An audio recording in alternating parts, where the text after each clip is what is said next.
Well, what's up, everybody? Welcome, welcome, welcome, welcome to Speak Out Loud, the story behind the brand. I'm your host, Lynette Jackson, and I am so excited to be here with you starting season 2. Woo. So, yes, I have been out. You know what happens in the summer. I did a lot of traveling. I went on vacation. I just came back from vacation. Listen, every now and then you got to take a break. You got to take a break. And I had to take a break and unplug. And I'm proud of myself because I gave myself some self-love. And guess what? I didn't look at one email for 6 days. That was hard. But I didn't look at one email for 6 full days. But I needed it. But I'm back. We're back. We're strong. We're in season 2. I am so excited. We have a whole bunch of great new guests and a whole awesome lineup for season 2. And I just can't think of a better person to kick off my season 2 podcast, but my guest today. Whoop, whoop. Y'all are just going to love her. She is so real. Like, sometimes people say they want real, but when real shows up, they like, I don't want real in my face. I don't want nobody to tell me the truth. I don't want nobody to tell me about myself but I'm honest. Tell me about myself. Yeah, I'm honest. But then when real shows up, they go running away because it really shows who you are when you cannot see and hear and talk to real. And today we are going to talk to real. So I'm super excited to have you guys on here today. Please like and share. Sharing is caring. Comment.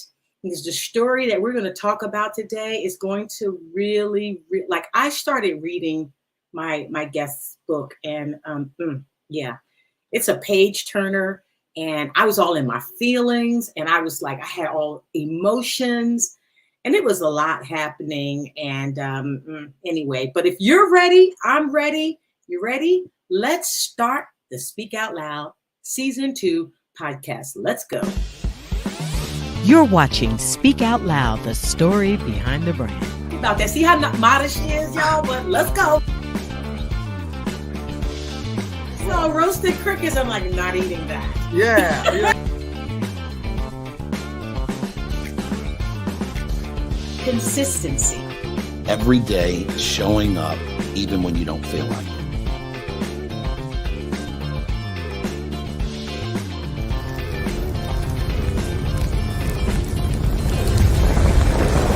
And now your host, Lynette Jackson.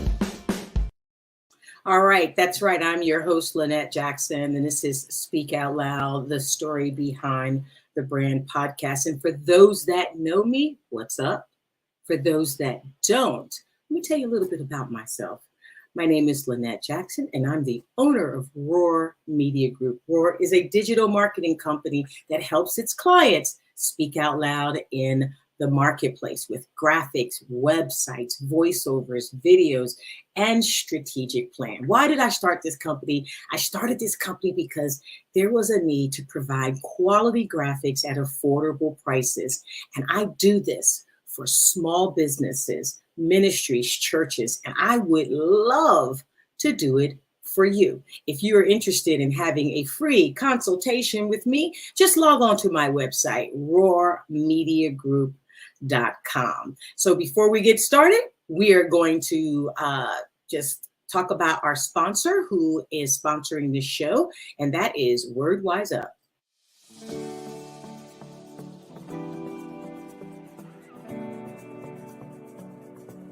If you're looking for a t-shirt that would help you spread God's word, look no further. Wise Up t-shirts are a great way to share your faith with others and help support a good cause. For every t-shirt sold, donations will be given to the End Time Harvest Christian Center Boys Orphanage in Kenya. This shirt feeds. It feeds spiritually, physically, and financially. Check out our website today, wordwiseup.com, to learn more about how you can help us make a difference in the world.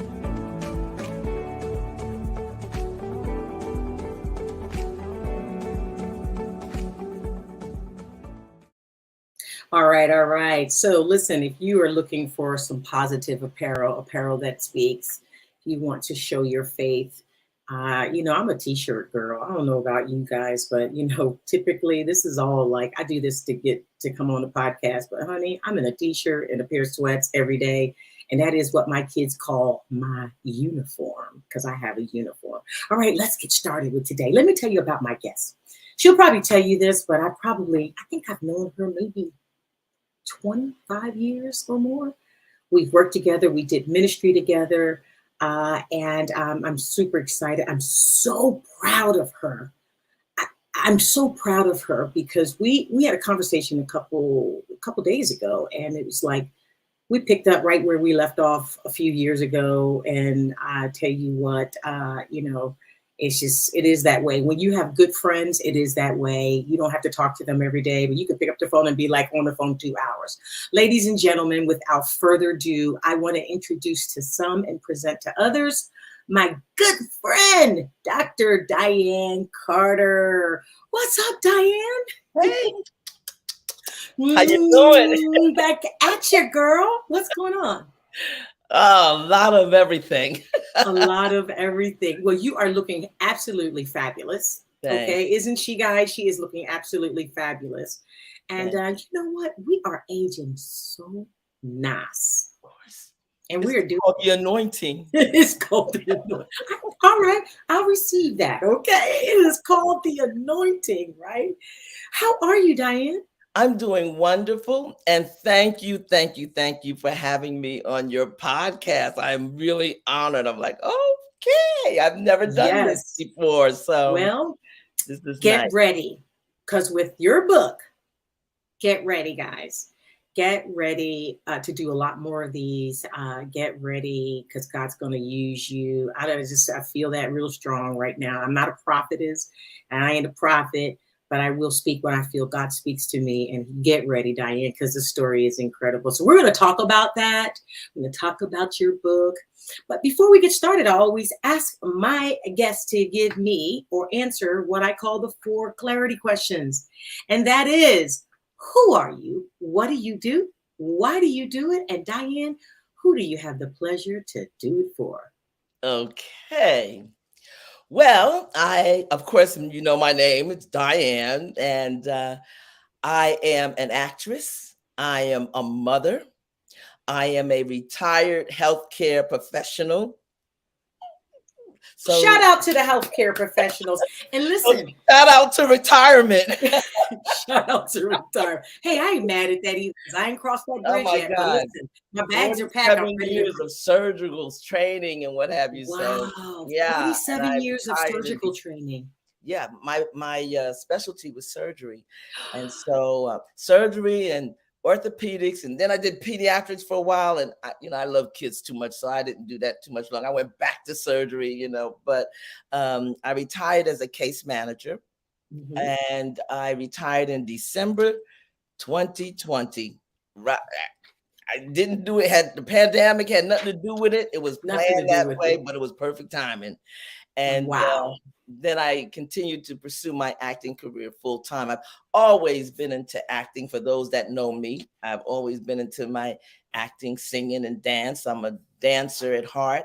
Yes, I'm an actress at heart. I just like entertainment, period. I do it because I love serving people. I love making them laugh, making them get their minds off of whatever drama is going on in their life. Why? Because that's what theater, that's what television and film did for me. My mind off of challenges that I was going through. And so I said, when I grow up, I'm going to do that. I'm going to be on TV. I'm going to. Now, here's the difference. When I was a youngin', I wanted to do it because it was about me. Like, But then I grew up. And when I grew up, it became more about the people. For the people. So I write my book for the people, not to get rich, not to get a profit. Okay. I mean, if that comes, praise the Lord. But I do it for the people. Somebody needs to hear this. Somebody needs to know this. Yes. Stories, getting people mind, especially now with a pandemic. There's Yes. so many people that are depressed. They're going through depression, Yes. oppression, suppression. They're going dealing with aggression, all these issues and things. And All the Eshens. it's a crazy mixed up world. And sometimes Yes. if you good movie or a good show, a good television show or a good film, get your mind off of your problems for a little bit. Yeah, I want to be that person to do that. A good book's going to take your mind off your challenges or remind you that you're not the only one going through. Yes. Then yeah, that's the person that I want to be. So that's the You, why. yeah. And I do it all for the glory and honor of the Lord, not Amen. to be religious, because I'm not religious, and not to be deep, but that's truthfully why I do it, because even down to my book, which I'll tell you about later, if it wasn't for his guidance, it wouldn't even be a book. And so that's it. I think I hit all of it. The who, the you what. hit every one of them. I You think said I hit it something all. really interesting. Well, first of all, let me just you did surgery. So what type of surgery did you do? Well, I did a little bit of everything, but mainly orthopedic surgery. Okay. So like knees, arms, hips, you and name it. Yes, yes.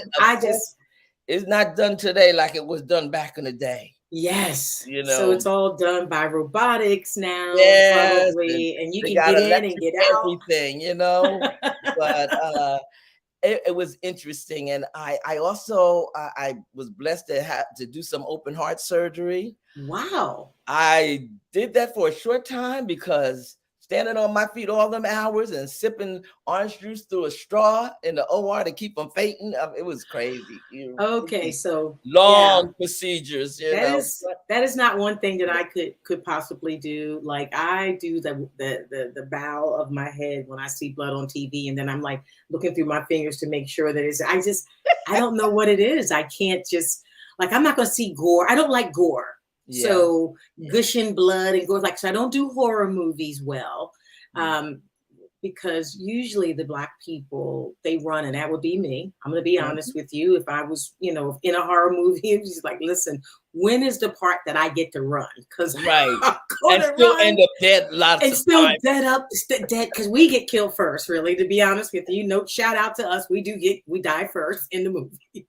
But it's like, why are you going in that room? The monster is in there. So I don't do that stuff. I don't do change stuff. That's TV. That's TV, right? In the real world, we ain't doing it. It's not happening. In the room. I'm not going in the room. But what's interesting is I've always wanted acting. My sisters, my siblings, I was a pain in the butt because every time they turned around, I was either playing the piano, I was singing, I was dancing, I was acting. And my scholarship was in performing arts. Okay. And my mother said, oh, heck no, you're going to be a doctor. You're going to be a doctor, a nurse, or somebody. I need somebody medical in the family, and that's going to be you. And she took my money.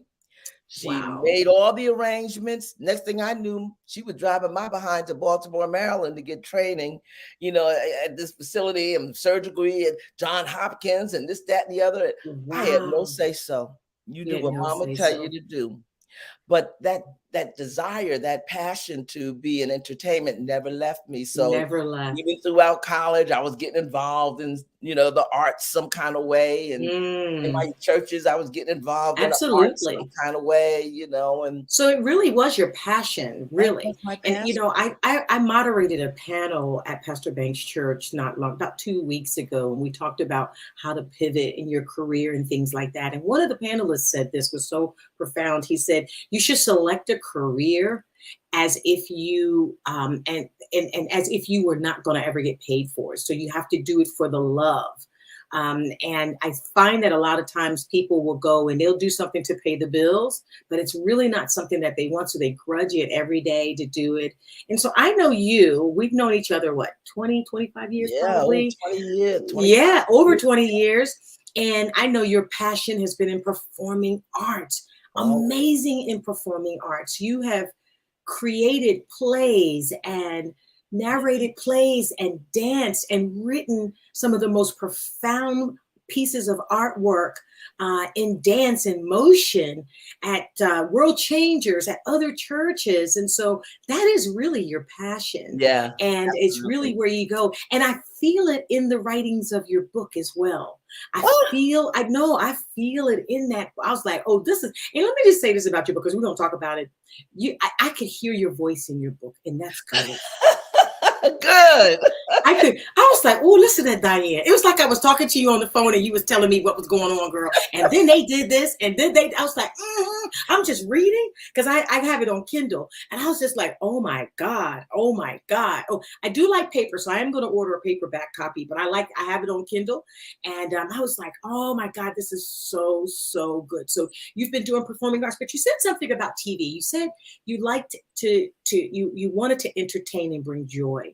And I think that is something that most people don't really talk about. It's just like, how can they use their career, their gifts, their talents to bring joy into someone's heart, into their life? Because there are a lot of sad people out here, a lot of people going through a lot of things. And I just wanted to just say that I like the fact that you wanted to do TV to do that. So I think that's a great segue for me. Okay, this is a good segue for me. I like to segue. This TV and film, yeah. TV and film. Because, really? I think that and this is crazy, but I remember being when I was little, the first I remember watching Rodgers and Hammerstein, Cinderella, in black and white. Oh, see, we're dating ourselves. I believe it was Leslie Ann Down. I believe she was the Cinderella there. But anyway, I was absolutely mesmerized by that. Yes, you know, yes. The original. I'm talking about the original, not the one with Brandy and then the next one. Yes. Water, but but that black and white one. The black and white one. Mm-hmm. And when it would come on every year, we would be running to like, Cinderella is coming on. Yes. Oh, like it was just so, because I think in every little girl's heart, they want to be a princess. I absolutely, that, and then the next one was The Wizard of Oz. Girl. The original Wizard of Oz. And I remember watching, I said, when I grow up, I'm gonna be an actress. You're gonna be an actress. On TV. I'm going because I was mesmerized by it. And all right, so what's your favorite scene? Off housework, and that I have 5 siblings that I have to do their hair and get ready for school and do the housework. And so are you the oldest? I'm the oldest girl. I have an older brother. Okay. How many are in your family? So I took the bulk of everything. Okay. It was like me being I still take care of my brother to this day. He's down here with me. He's in a nursing home. Okay. And I still, have to go and check on him, buy him clothing and things of that nature. But how many are in your family? It was 7. My mom lost one, so it's 6. Okay, wow. 5 girls, 1 boy. And I'm 5 girls, 1 boy. We're 6 girls, 1 boy, and we have a sister that is deceased now. We're 6 girls, 1 boy. And listen, we're from the up top, so you're from originally New York, right? I'm from New York. Yeah, because you still have the accent, you know that. Well, yeah, they tell me that. Yeah. I get told that a lot. Do you find that when you go home? I was in Philadelphia not long ago, but do you find out, like a couple of weeks ago, but do you find out when you go home, they say to you, you country now, they tell me that it's like, oh, girl, you just been down there too long. And then there'll people here in Atlanta say, you're not from here. So where are you from? And I'm like, I'm from Philadelphia. But I can be in Philadelphia for a day and it'll jump on me real hard. Like the accent will jump on me. And, it's just really, really awesome. So I think this is a great segue because we're talking about movies and film. And Denise will tell you that I'm a little sneaky. So I found a little something, and I just want to let everybody know that this is my friend Diane, the actress. So sit back, watch, and enjoy. I'm going to cue it up. Oh, no. Oh, that is so old. Why you put who gave you that? Get that reel. Just watch it. Denise gave you that old reel. I don't even wear my hair. Oh God. I'm gonna get you for this, Lynette.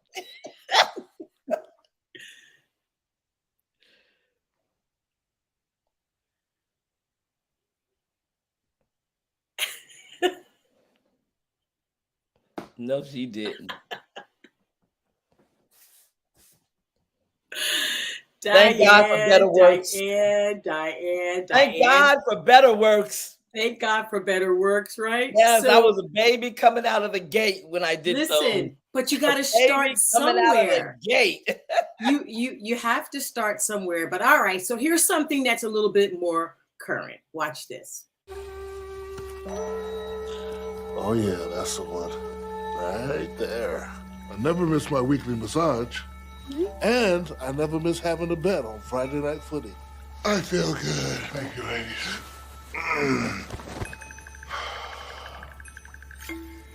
Why the big Aristotle? Because I'm big and I'm a philosophizer. Oh. That's not a word. Yes, it is. It's shacking easy to bet anytime, anywhere with the PointsBet app. Diane, that was a good commercial, one.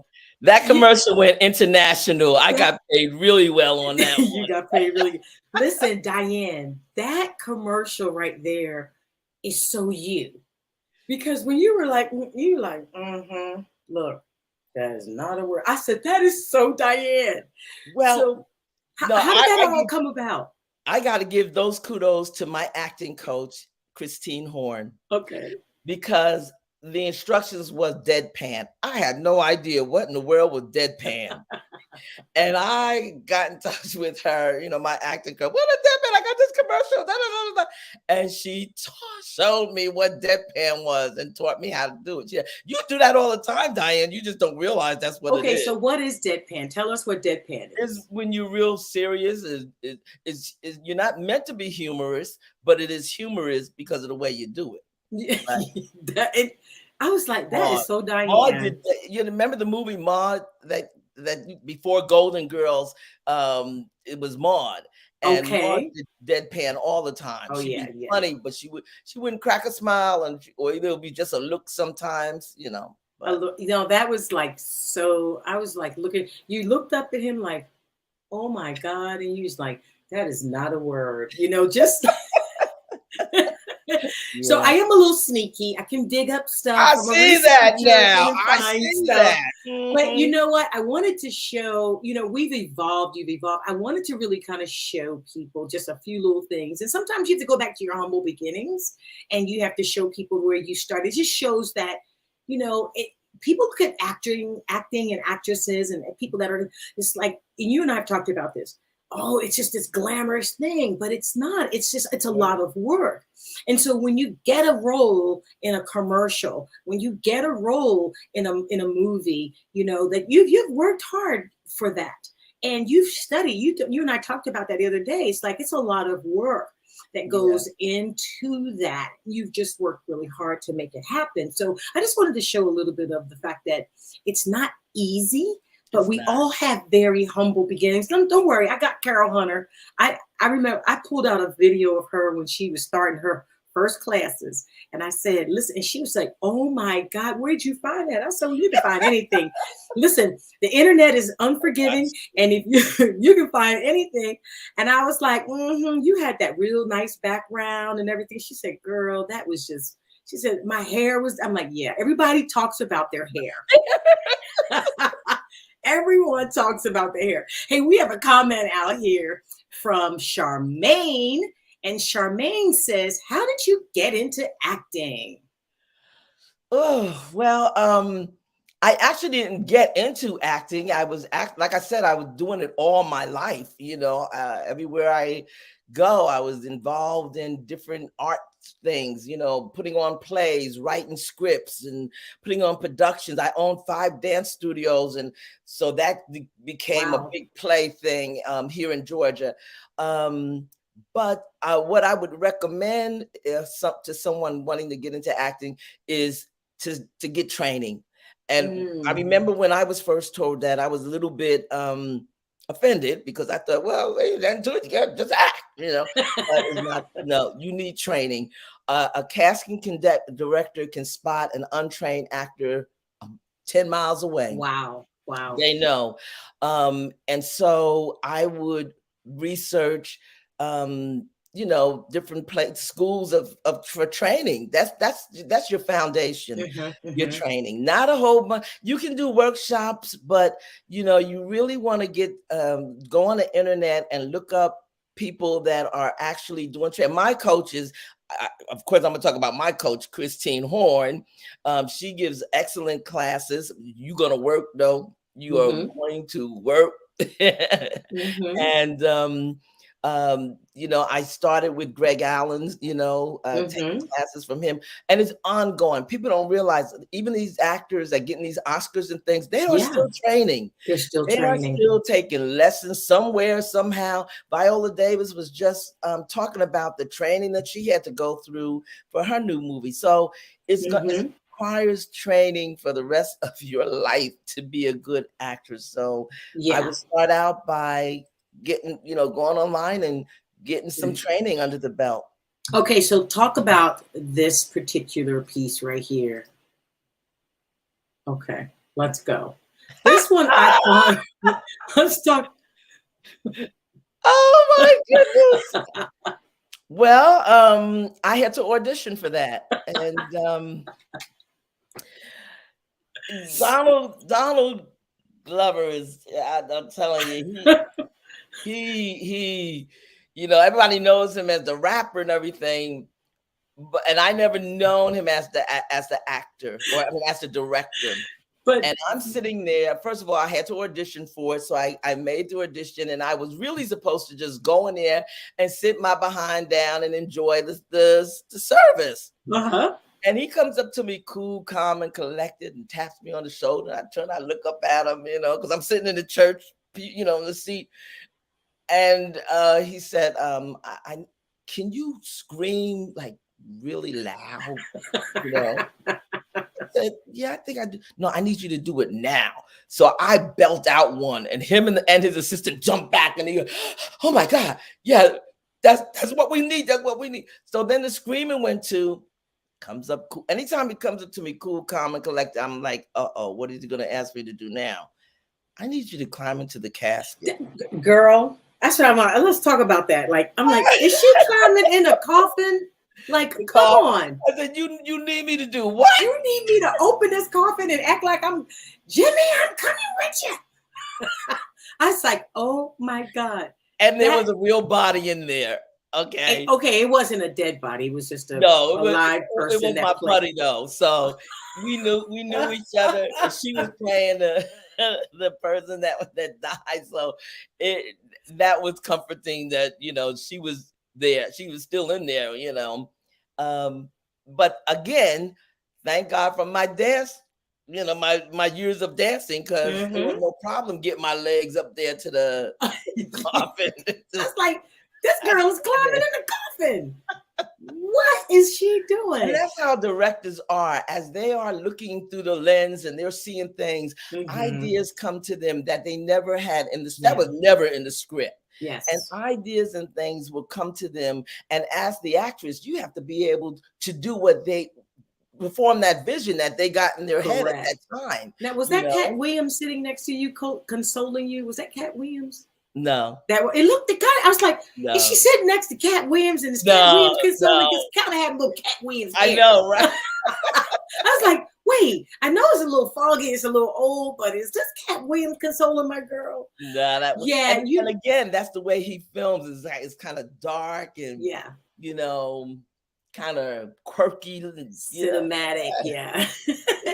You and I were talking the other day, and you talked about, just to Charmaine's question, we talked about some of the things that you have to go through. Just share a little bit before we pop into the book, because we're going to take the next 30 minutes and go into the book, but just share a little bit about, what does a person have to do to prepare? What do you do to prepare when you receive a script?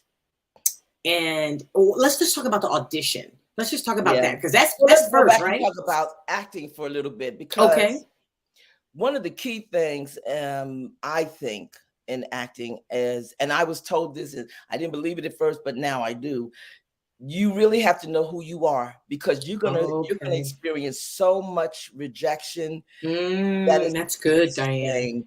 For the little bit of films and TV shows and commercials that I've done, it can never ever compare to all the mounds of rejections that I've done. So I believe it was my acting coach that taught me that acting is not getting on film and TV. Your acting is actually your auditions. It's a Yes. lifetime of doing auditions and getting Mm, rejections and getting okay. auditions and rejections. And you have to learn who you are so that when you get those rejections, it's not because of anything that you did, that you're a bad Correct. person, you're a bad, Correct. you're a Oh, bad that's good. thing, but you never know what that director is looking for. And half the time they don't know until they actually see So it. they're in the lens Yeah, sometimes that they're they're really looking in looking to the lens, say that which that's doesn't what they're lie. looking for. Right. They're looking for the other thing is, you have to have a strong faith and believe that what's for Mm. you is for you. Oh, that's good, As a Diane. matter of fact, your sister Cynthia Mhm. told me that what's for you is for Yes, you. it is Somebody true. telling me that. Yeah, your Oh, part is for Diane, you. what's for And you is for you. yeah, that's right. And And no that one can stuck take it with me. away. No one can take it That away. stuck with me. So Mhm. you have to know who you are. You have to believe in God and whatever He has for you to do. If He's calling you to be an actress, then can't nobody stop you from being an Absolutely. actress but Absolutely. you, or actor. Absolutely. It could be a guy out there, an Absolutely. entertainer. Can nobody stop you but Exactly. you? Mhm. And then you have to be disciplined. Because there's a lot Good. of stuff out there that's going to distract you. You got your haters out. I'm not just talking about your haters, but you got your haters out there. You got family that's going to tell you, oh, you crazy. You need to be doing this, Mhm. doing You that. need a job Money, you need a instead of job. trying to Yeah, all of that. do So you got to, discipline yourself to stick with learning the craft, which learning the is craft. acting or dancing or whatever it is that you want to do in entertainment.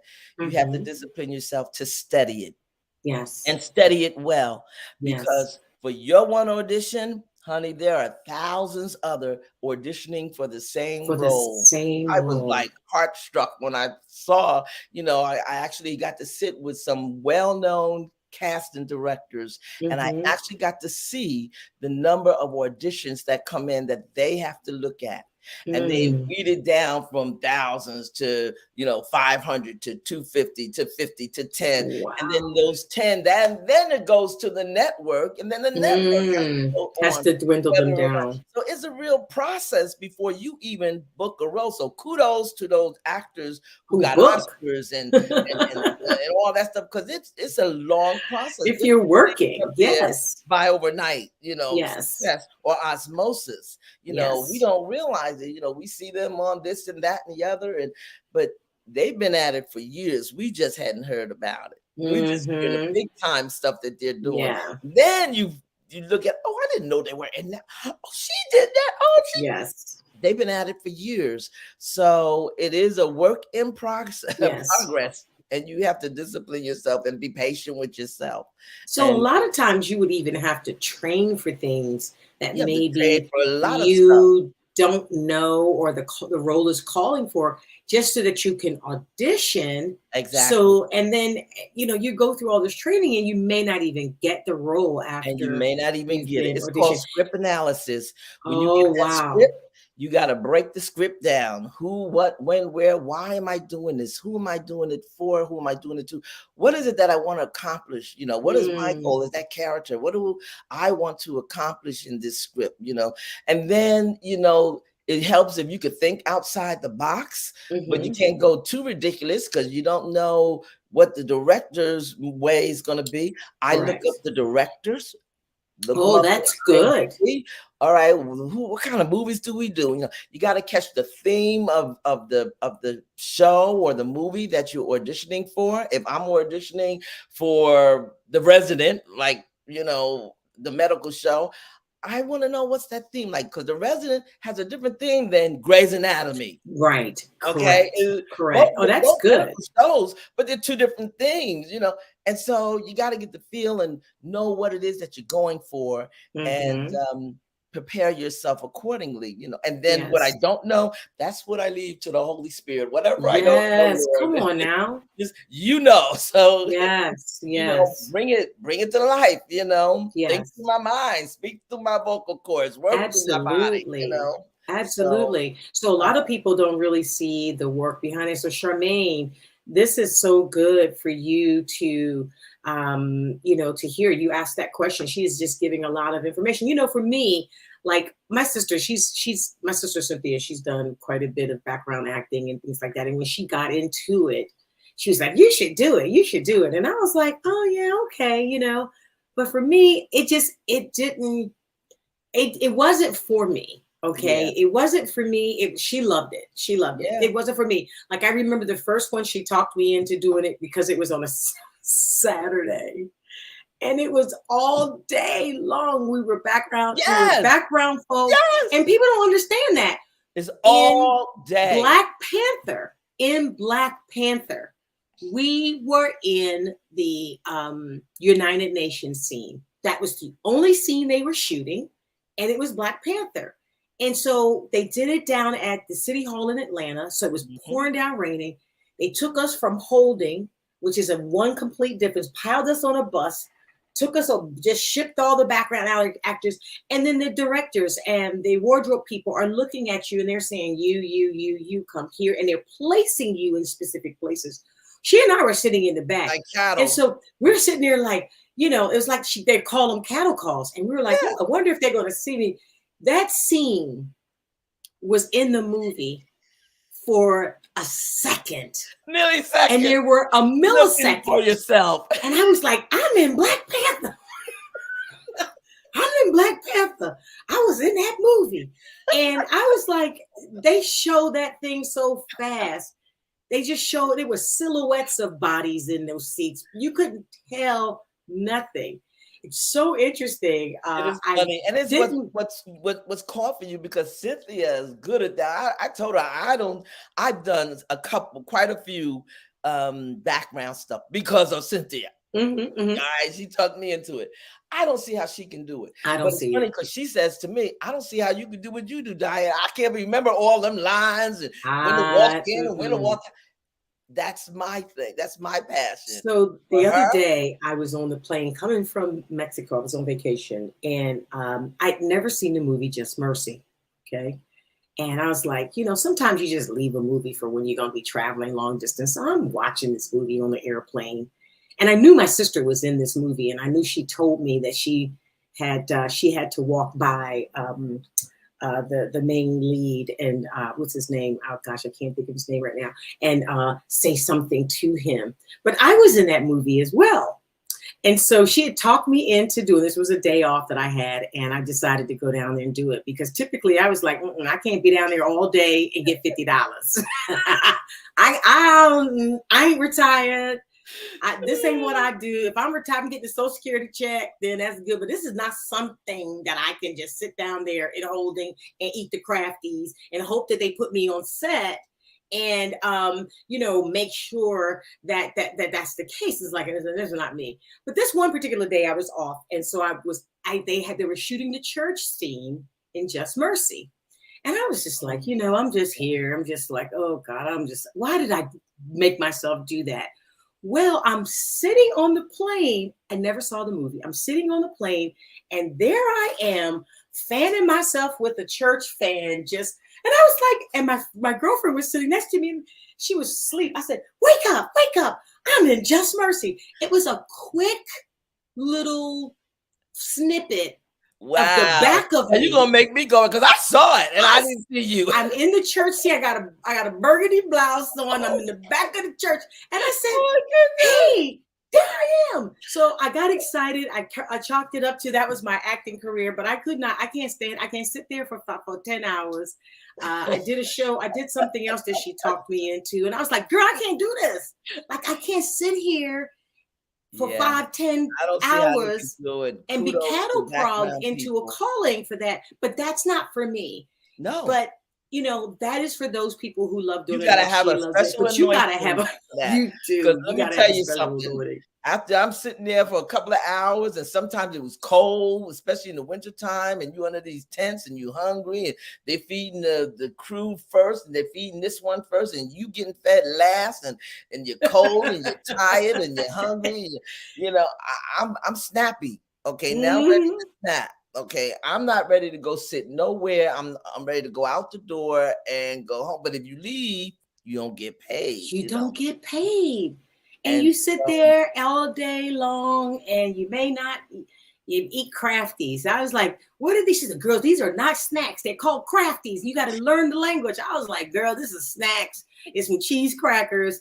Give me some water. And then you sit there and you tell you no phones. It's like, oh my God, I can't do this. We got a couple. goodness. Listen, we got this And is so fun. It's We got a something couple else comments now out with here. the pandemic, though. Yes. Oh my God. Because you had the COVID test and all. I was like, girl, you got that. That's your thing. That is not my thing. Yeah. We have a comment out here. It says Lady Diane D. Carter, as a writer, director, dancer, she's able to watch from her passion, of which she does very well. Hey, listen, it did not give us your name. So really, I would love for you to come back with a comment and tell us who you are so we can shout your name out. Well, and then, thank you. And we have another one. There are no suddenly bravo for your transparency, beautiful lady. That is so awesome. Thank you so much.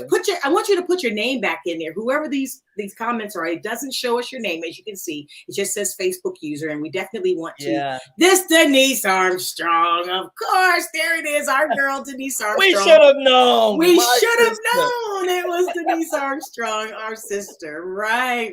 We love her so much. So Diane, let's talk about this book. Yeah. Let's get into this book. What I'm reading the book, and I as long as I've known you, I did not know that this existed. That I did not know this happened. Okay. Yeah. And so that goes to show that you never know what someone's going Nobody through in did. life. And that you need to just really be sensitive to people, that their story, that they have a story that they're going through and that they're carrying things. Talk about this amazing book. I'm going to pull it up so that people can see it. Okay. It's called When Love Is Not Enough. Not enough. How will I know? Diane, it's available on Amazon. This is Diane's Facebook information. But Diane, get in here and tell us what, why, who, the name, the whole, give us everything. Okay. Well, first of all, the book is about love. And I kind of shared that on my platform a while back before the book came out on September the 2nd. It took it's a little over 8 years in the making. Wow. And it came about because, me being a single woman, it seemed like it was taking forever and a day for Mr. Right to come along. Mr. Right never came along. And, is there a Mr. Right? Because I don't think right, so. Or Mr. Halfway Right, or somewhat right, or near right. Anyway, none of that happened. And I always loved children. I'm an advocate for children. I served in the children's ministry for like little over 30 years. Count my churches like forever. I mean, counting my other churches like forever. But I've always been an advocate for children. I've always wanted children, and biological clock was ticking out, done ticked out, tucked out, whatever. So, I'm at the time, I'm running 5 dance schools with kids. And, when they had Katrina, I opened up my studio to those children for free. They never got charged anything. Okay. And so, but because a lot of those families were with DFCS, I had to go through training. Okay. In order to be able to sponsor these children and have them in my studio and what have you. And so that's what led me to becoming an adopted parent. Wow. And so fast forward down the road, I adopted this baby. He was just turned 2. And to not tell about the story, basically it was about the hell that my son and I went through because of a governmental dysfunctional system. And as a result of the love that the Lord showed me through all the hell that I was going through with my son, I was able to give him that love, even after he got old enough to know better. unconditional love, when Mhm. I think a lot of parents probably would have said, well, forget you. I'm done with Right, you, right. and just, wiped it off. I got so angry with the system and the way things was done when and the Lord was working with me, because I was able to call a meeting with all the powers to be, Mhm, mhm. here in Georgia. And we sat at this meeting and everybody had a title, but nobody was doing a darn thing. And I said to them, and I kind of said it because I was angry and I was being cocky. I said, I'm gonna write a book about this. This is unbelievable. If the world knew that Careful how you treat people, because they will write about believe you. this. I couldn't believe you told me that. I am gonna write a book. I can't believe it. And didn't know that I was really gonna write a book. And Right. it started out with me journaling, you know, writing Yep. stuff down as it was happening, because some of the stuff was just so outrageously ridiculous, Mhm. I said, I gotta write this down because nobody would believe it. Mhm, And mhm. so I did all of that, put it on the shelf, put it right up here where you all are looking at, left it up there, forgot about it, forgot it. And then my brother in Christ, Jeff, came to me during the Love summer of Jeff. last year. Diane, you need to finish the book. Mhm. I'm like, oh, bruh, yeah, you need to That finish. voice in the wilderness. I said, yeah, okay, all right, fine. I forgot about it. Fast forward a couple of months, I'm minding my business, holiday time, Christmas coming up. I'm looking on the internet, shopping, and I know the voice of the Lord, and I heard, you have till the end of the month to finish the book. Mm. I'm like, the devil is a liar. Get behind me, Satan. And I said, wait a minute. Satan ain't gonna want me to finish no book. And I heard it again. No. You have till the end of the month to finish the book. I looked on the Mm. calendar and I said, God, that's 10 days. You giving me 10 Wow. days to finish the book? He said, no, you had 7 months to finish the book. I love it when God kind of like checks He you. didn't say nothing. He didn't say nothing. Well, I was burning the midnight off for those 10 days. So you finished your book. How much of the book had you December written? 31st, before midnight, I finished the book. So how much of the book had you written before you put on the shelf? I had all except book 2.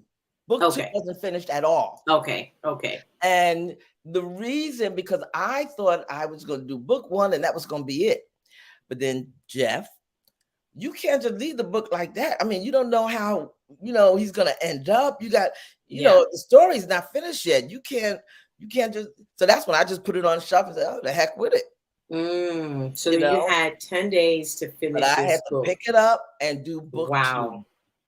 But here's the thing, and this is when you know it was the Lord. When I sat down to type, my fingers was typing so fast, my brain was not thinking, brain couldn't keep up with it. What I was typing half the time. It was just going. And that's when I said, okay, yeah, this is the Lord. That's when you know it's God. It was speed. Yeah. It was speed. Sweatless, I didn't have no writer's blank or whatever block, block or whatever. I had none of that. It was just nonstop, and it wasn't like work for me because I enjoy writing. So it wasn't work for me, and I was steady typing in it, and I heard it's finished, and that's why at the end of the book I put it is finished. It's finished. Wow. I wrote my book in 2011, and it was my journal. And I decided to write it. And I just really felt led to just publish the journal because I felt like there were so many people that were out there that were empty like myself, that were filling themselves with all the wrong people, drugs, alcohol, and even food. I tried to fill myself with food and drugs and alcohol. And I never forget that's why I love God, because I tried to bargain with him. Like, and there were people that needed to hear, just like this story. There were people that needed to hear, because ironically, when the book was finished and I had the pre-sale back in August, Sandra Bullock was on social media talking about the challenges that she had with the same system in her town. Wow. And then another celebrity came out and they had the same kind of challenges with the same system. in their So, state. And I so address let's that in my book because it's the same system, no matter what state, exactly. they all It's the function same the system. same dysfunctional way, So let's talk about that. Let's talk about that. So I am in the abduction, and I'm gonna tell you something right now. I started and I stopped, and I started and I stopped, and I had to catch my breath, Diane. I had to catch because every emotion was you see my Real. fingers moving. You see my fingers moving like this. I'm trying to come up with, but this is how my emotions felt. They were very raw. I experienced something very similar about having a child removed from your presence. And, and I just think like, what? And so you talk about in chapter 1, the abduction. And so the premise, give us a without giving us all the story, Oh, but wow. give us some of the premise of what took place in the, I mean, when I read this, you come right in chapter 1, you punch me right in the heart, Diane. On purpose. Where I was crying, literally crying. Cool. And just getting this phone call from school that your child has been taken away. Year later. Now look, I'm gonna have to stop you because you're getting ready to tell the story. Well, listen, we have to tell them. We've got to let the viewers and readers know what this book is about, so that they can. Listen, she's getting hot now, y'all. Dysfunctional system. It's about a dysfunctional. Okay, system. tell us what it's about. It's about a dysfunctional system. In other words, I adopted my son through the system, and the system that I adopted him from put me and him through hell. Okay. It wasn't the world, it wasn't the church, it wasn't the people, it was the system that encourages you to do this, turn around to be your enemy. Mm-hmm. It's about love. Like I said, the book is about love, because through all the drama, I had to deal with myself as a single parent, as a child of God, because you question your faith. Where is God in all this? Why am I going through all this? Then as my son was getting older and things was starting to come about that I was never told about, I had to continue with that unconditional love, because the unconditional love was shown to me. Mm-hmm. And I wanted the book to take my readers on a emotional roller coaster ride. And I'm gonna read to you. She's being very, very modest right now when she said emotional. She's gonna hit you right upside the head. Literally, I had to stop. I had to stop and pull myself together. That's what because as a single woman, so you did a very good job. As a single woman, Diane, as a woman who raised 2 sons, a woman who had her child taken away from her, for a period of time. People don't know that.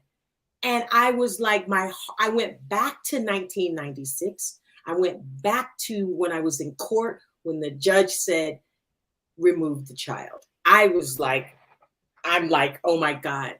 Wow. So tell us a little bit. Can you read a little something? I didn't get that luxury, but let me read. I want to read the reviews, because good. Give us something. I can always talk about my book, but give when us other something. people come to me, I got 2 reviews. Strangely, this first one I got on September the 14th. The book was released September the 2nd, so she apparently got the book right away. I don't know her from Adam, but she wrote, words can't express how I feel after reading this book. I cried, I was upset, I lost faith, and I regained faith. So many mixed emotions, but this book is amazing. I have no words to describe the feeling inside. I recommend this book to anyone that loves reading and learning when love is not enough. As a single parent myself, as a single mother myself, and with my own biological children, I know how difficult it is to raise a child, the tears, the joy, the uncertainties. As a mother, you question yourself every day if you're doing a good job as a mother. And she wrote a whole lot of stuff, but I had to shorten it for the purpose of the podcast. She wrote, I am out of words. And I'm just going to say her name is Anna. Well, Anna, thank you so much for giving Diane this review, because it's really, and I read that review because when I went out on Amazon, I always like to read the reviews, what people are saying. And I read it and I was like, oh my, and so that's what hyped me up. I was like, I got to start reading this book. Well, let me read this other one. So it's a lot shorter. This one came from a coworker. Okay. Co-workers write good reviews too, and they buy books. So a former co-worker, she put, so I finished this book, period. It had such a profound impact that I'm still absorbing it. Exactly. You can tell that you peel back all the layers and really put emotions out there. And that was from my coworker and friend LaTanya, who actually sent that in on the 15th, So I have not read, those are the only two that I've seen so far. But my point is, when the Lord told me to finish the book, I said, okay, Lord, Jesus, I will finish the book, but it needs to be, I said, I want to take my readers on an emotional roller coaster ride. I want it to impact. I want them to, again, I'm an entertainer, so I want to take your mind off of your problems and put it elsewhere. Look at what I'm going through. If you're going through it, then know that you're not alone. Just like Anna. Right. She was going through some things that I was going through. She's not alone, and even for you, even if you don't have any children, you the things that I went through as a single person, you're not alone, because I know you've been through some of those things that I've been through. Yeah. If you're married, some of the things that, because I'm not married doesn't mean that I don't go through what married people go through. Correct. I'm not saying all the things, but there are some things that I go through as a single person that you go through. That we all go through. And so it doesn't matter your status. It doesn't matter if you're single, you're married, male or female. The book will bless you because it will bless you. It covers all areas. And I haven't even finished chapter 1. I had to catch my life. I had to get my life because it was. And it's so you. So I've known you over 20 years. So I was like, oh my God, this is Diane. So I'm so, as a person who has helped publish other people's books, a person who has edited books for Pastor Dollar, I've written books with him. The biggest key thing, the person who has taught people how to write books and get books out of them, the biggest thing that I tell people is do not ever let an editor write you out of the story, meaning your personality, your tone, your everything, your inflections. And I'm going to tell you, I don't know who edited your book. Oh, I gave her the 411 before. I know you did. You were but she did a very good job. When you right in, I was on right in the second paragraph when you said liar. I said, this is my girl Diane, liar. I could see her calling Mr. Mudd liar. It was just like that. You're such a liar. And Jeff was the only one. Him and Serena only one knew what I was, because they were there with me. He was so busy kicking me under the table to be quiet. Be quiet. A lot of times, for a lot of the different meetings and stuff that I had to go through, because he was there for my support. And he was like, look, you do whatever you got to do, to get your son. And boy, they put us through hell. That's the only way I can. So she is talking about a system, which is Department of Children and Family Services, that she had to deal with that put her through hell. So there's something that's interesting to me. It's like the very thing that was designed to protect you was the very thing too. And protect the children was the very thing that was disruptive to families, disruptive to you. It's a beautiful, beautiful work, Diane. Beautiful offering. Destroyed my life. Work. totally destroyed It's- my life. But you know, I think Yeah. about the fact that let me just say this to you. Oh gosh, thank you, Jesus, Lord. I'm going to say this to you, Diane. I really feel very strong to say this to you, and that there is no mistake that you're an actress. No, I No, agree. I agree. no mistake. And there is no mistake that you have written us an offering of such quality like this. This is a screenplay. This is a movie. Yeah. I'm good. Let me just tell you. Yeah. Let me tell you. That's This right here That's a is confirmation. on. This is going to film. I see you directing. I see you there saying, "That's not how it goes," and the emotion, giving the critical direction to this work of art. This is a work of art, and I thank God that on the other side of your obedience to do this, someone is going to be delivered. Okay. And sometimes we figure we look at ourselves and we say, well, I don't want to tell nobody my business. I don't want to tell nobody what I've gone through. And I remember I love when I make deals with God and he looks at me and he laughs. And so I made a deal with God when I wrote my book. I was like, listen, God, because my editor told me that I wasn't telling everything. And she said, either you're going to tell it or you're not going to tell it. And I said, I'm going to tell it. And it was raw. And so she said, when she told me that, and so I prayed. I said, let me just pray about it. Let me pray. Let me be deep. Let me just pray about it. She was like, you do whatever you got to do, but you pray. And I went to God and I said, if you want me to write this book, then I want you to allow one person's life to be changed. I don't need to be on the New York seller's best side. Like if this offering that I am giving, if it's going to change one person's life, then I did my job.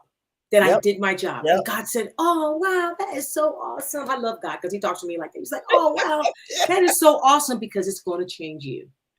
Now, the criteria wasn't that you had to change somebody outside of who you are. You said one person. So please don't play those Jedi mind tricks with God because he is better at Jedi mind tricking. Oh, yeah. And he was like, no, it's going to change you. So kudos, my girl. Go out and write the book.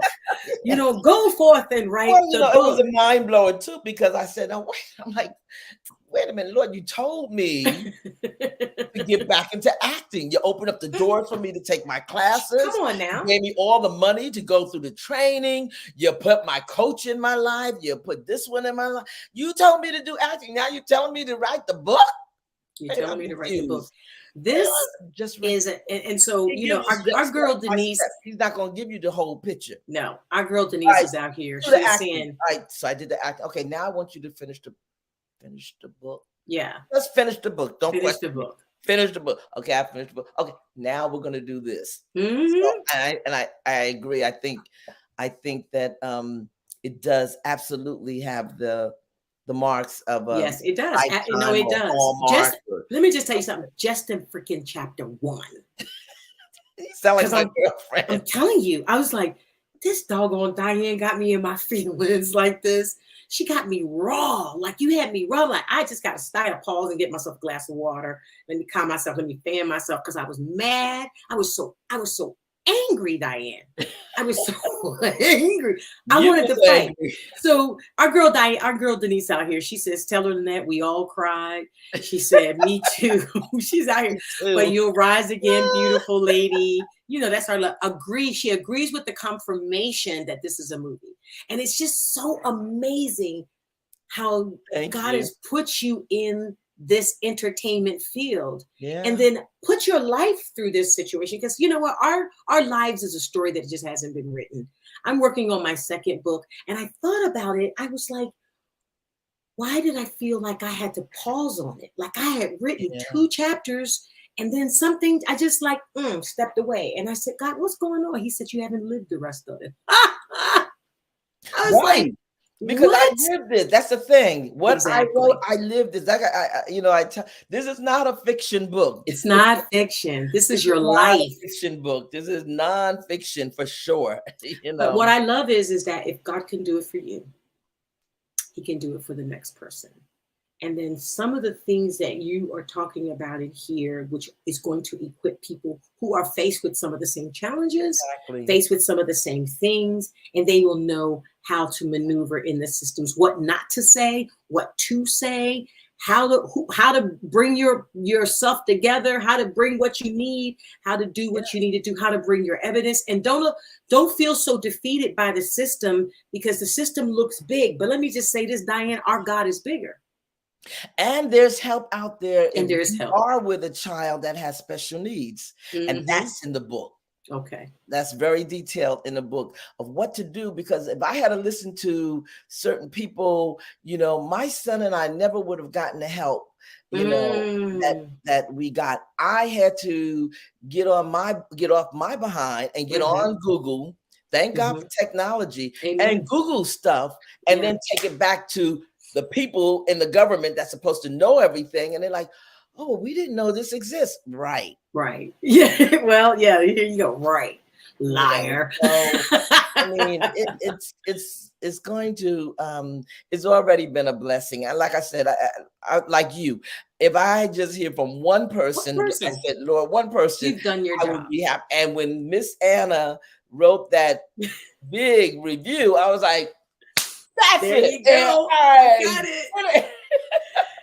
Well, Diane, we could talk exactly what I wanted the book, a roller coaster ride. We could really talk for so many more hours, but I just want to share with everybody this beautiful offering. It's called When Love Is Not Enough. And it's available on Amazon.com. So it's on Amazon.com. You can just Google it. If you Google When Love Is Not Enough and her name, it'll pop right up. This is what the book cover looks like.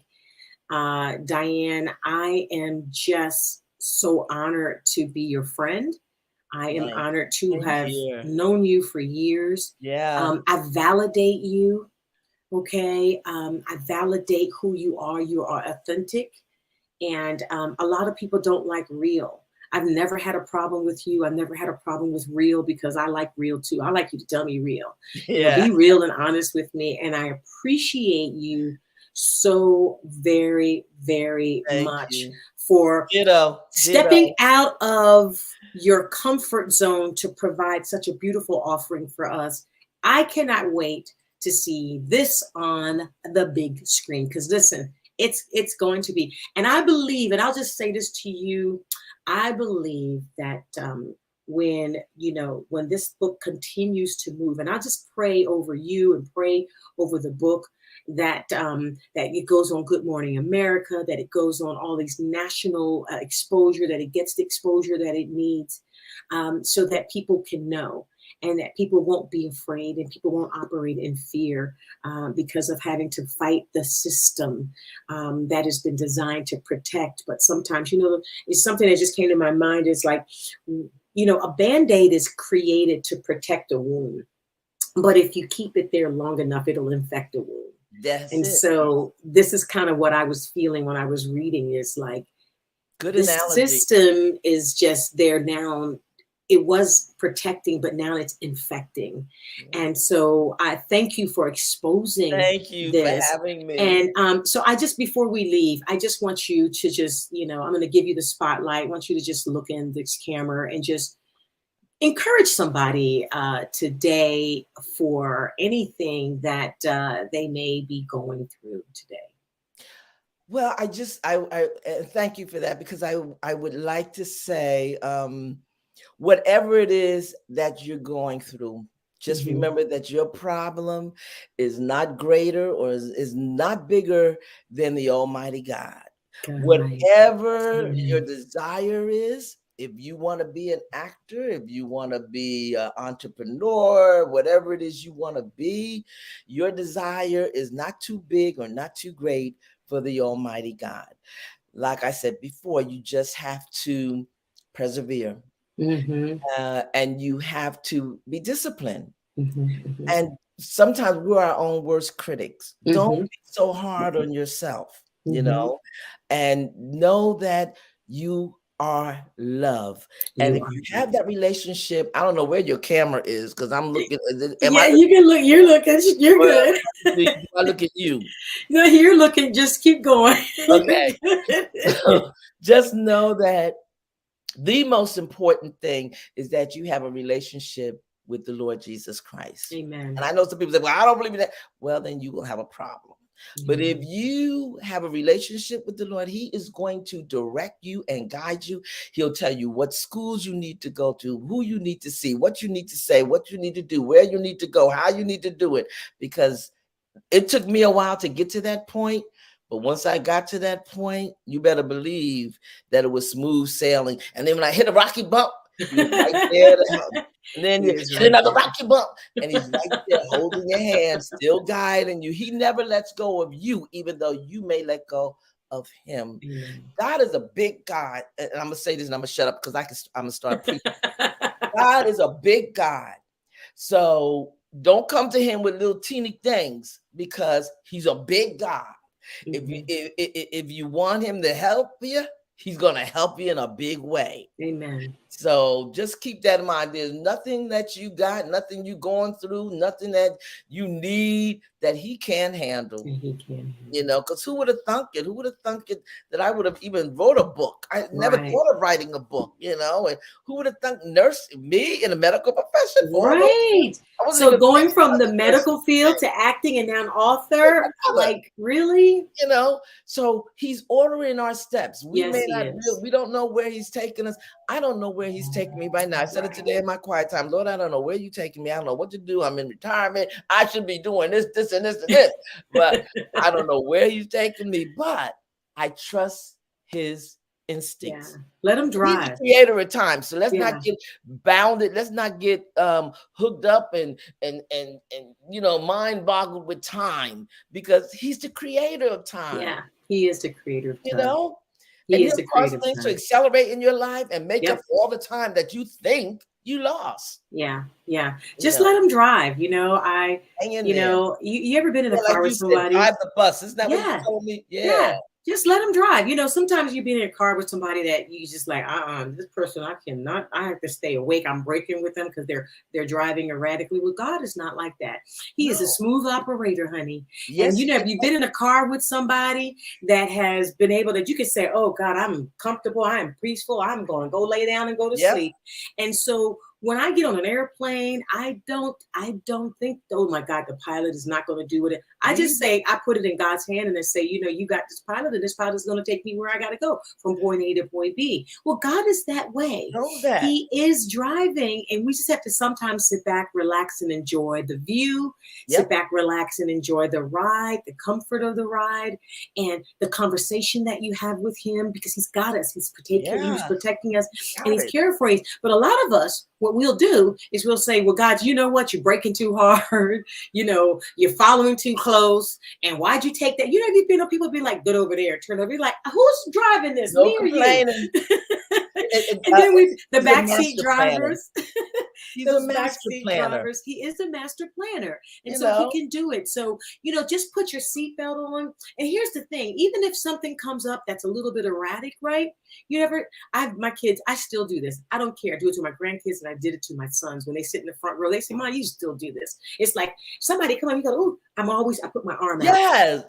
I put my arm out and I shield them like I know this. They got a seatbelt on, but that's just that mom thing. And so God has always got us. He's got that arm. My dog is in my front seat and I do it to my dog. Oh my God, your dog. Like, Mr. Oscar, right? Is it Oscar? Your dog Oscar? My Oscar. So yeah, I thank you so much, Diane, for blessing us today. What a beautiful interview, a beautiful conversation, a beautiful woman. Everybody, speak out loud. Please go to Amazon today and get this book because you're going to laugh. You're going to cry. You're going to be mad. You know, just you're going for a ride. Thank you, Diane, for taking us on this beautiful ride. And thank you for this beautiful offering of literary work. And I thank God for you. We look forward to seeing you again and coming back. And we look forward to more things coming from you, sis. Amen. It's coming. It's coming. It's coming. It's coming. And let me just say this before we leave. You're going to get to heaven and people are going to say, Diane. You're Diane, right? Yeah, yeah. Thanks for writing that book. Thank you. Because my time, you're that lady that wrote that book. I just believe that. I just thank God for you, Diane. So silly. All right. We'll see ya. Okay, baby. Thank you. Hey guys, thanks so much. We went over our time today, and I knew we would go over our time today, but what a beautiful writing, a beautiful sister, a beautiful soul. Please go out and get the book, When Love Is Not Enough. It's available on Amazon. Her Facebook page is facebook.com/ddcarter1. Please follow her, like her, get involved in what she's doing, and get this book if you are ready to go on this emotional ride. Remember, thank you again for tuning in for season 2. We have a lot more good shows. I got another powerhouse author and speaker coming up next week. You don't want to miss that. So thank you so much for supporting Speak Out Loud, the story behind the brand. And remember that God loves you. I love you. But most importantly, learn to love yourself. Bye for now. You've been watching Speak Out Loud, the story behind the brand with your host, Lynette Jackson. Please like, share, and subscribe to this podcast. And until next week, don't forget to use your voice to speak out loud.